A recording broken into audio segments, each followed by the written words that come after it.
And if you have to do that, FIFA said, no, this is not what we agreed. You must have your dedicated account, otherwise we'll stop supplying your grant. It's very simple. And as I talk to you now, the executive committee, like we say in that communique, we were able to convince us yesterday. They are able to interact with the central bank, and the dedicated account has been opened. That means that the grant from FIFA will flow.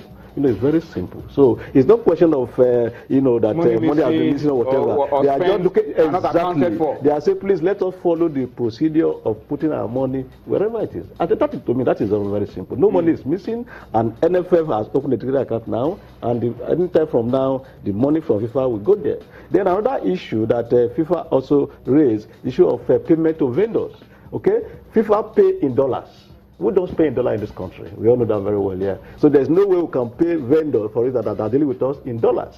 But FIFA said, no, this is what they want. And because of that, NFF Executive Committee has also been able to, modify their payment online, so that issue of, handling cash will be reduced. To me, these are just, issues that are procedural. If FIFA is giving you money, they also have the right to tell the countries how their money has to be spent. Don't forget that FIFA said that, the association must be different from government operation. I mean, that is very clear. So I think, to me, this one shouldn't cause any brouhaha. I would have thought that both agencies, that is the NFF and the ministry, will interact, because there's no way we will run from each other. Let's face it. So why would there be a communication gap in explaining this before the minister came out to make that kind of public statement? Exactly what I'm saying. Now, like I said, I'm not here to join issue with him, but I would have thought that, if there are issues like this, maybe call the NFF, or the leadership, what is happening here, like the Senate and the House of Rep have always done. And when you explain to them, they will begin to say reasons, because some of these issues are complicated. If you are not deep into football and you may not understand the football language, at times you get clarification. So there's no cause for alarm, I think, which is why that communique was issued out. Let's assure the Nigerian public that nothing has gone wrong. These are simple procedures. Even when in companies, when you have audit, at times they ask for explanation. And when you provide this explanation, then before they come out with their final report, these are procedural issues, I think, gentlemen. There was something we discussed about, I think it was last week, about putting the minds of the private sector. It's been an issue around our football, not around our football alone, around our sports. Corruption, talking about money missing, talking about funds, calling people thieves. It scares sponsors away. And no, there's nobody that will be associated to where area where you have negativity. I mean, if you are putting your money into any deal, all you want to get is value. And one of those two values is, positive publicity. You don't get value by being, negative. So I think that is very, very, serious issue. Which is why we have to let Nigerians know that, yes, for this issue that are being discussed, these are the first issue. Tonya, I want to agree with Frank here that the office of, the Ministry of Sports is, a highly esteemed office, but, you see, I have my worry, especially with some of the comments of the sports minister. He didn't start today. When he was appointed, Tony, you remember this program, you tried to cut me short.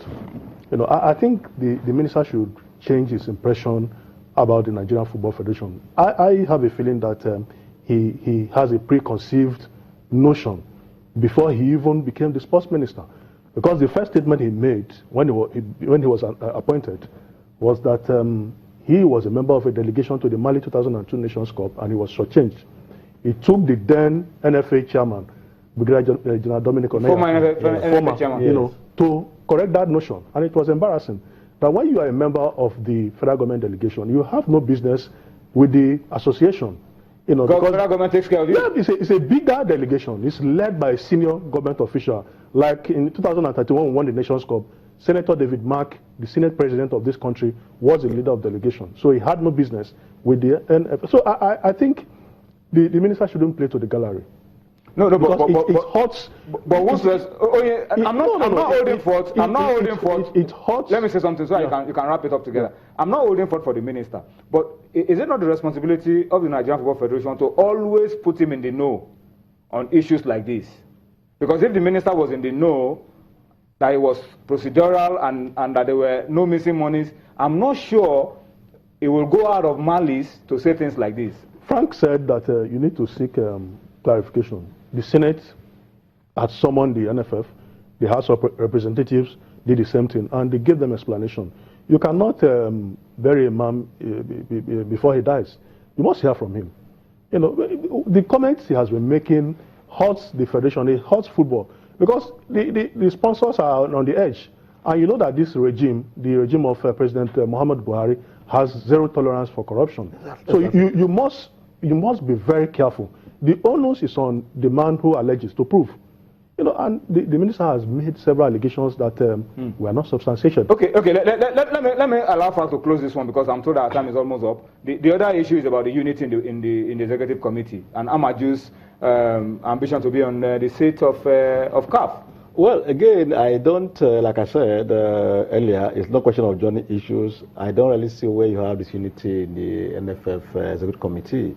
For instance, this democracy, people are bound to have different views, and even here, you know, we cannot have the same views. But that does not mean that we don't have a focus, we don't know where we are going to.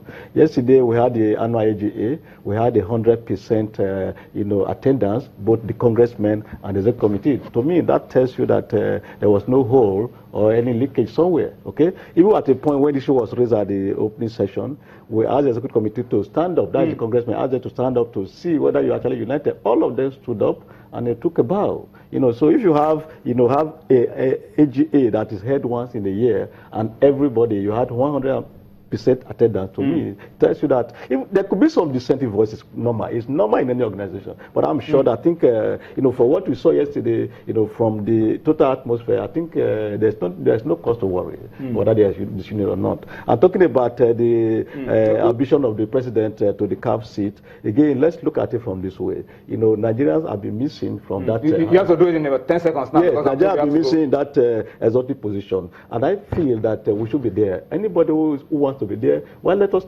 support him. You know, the Executive Committee also said that they have given Amaju the go ahead, and which was what the Congress did yesterday. That we are happy that he indicated interest, and we are ready to support him. Not just ready to support him, we are calling Nigeria to also support him, because going there is for Nigeria, not for a personal purpose. Okay, I'm told my time is up, but it's a pity we can't go further than this. But Frank, I must thank you so much for your time. And of course, Onye, I must also thank you so much for your time. I must thank you for watching. We'll see you again tomorrow. Bye-bye now.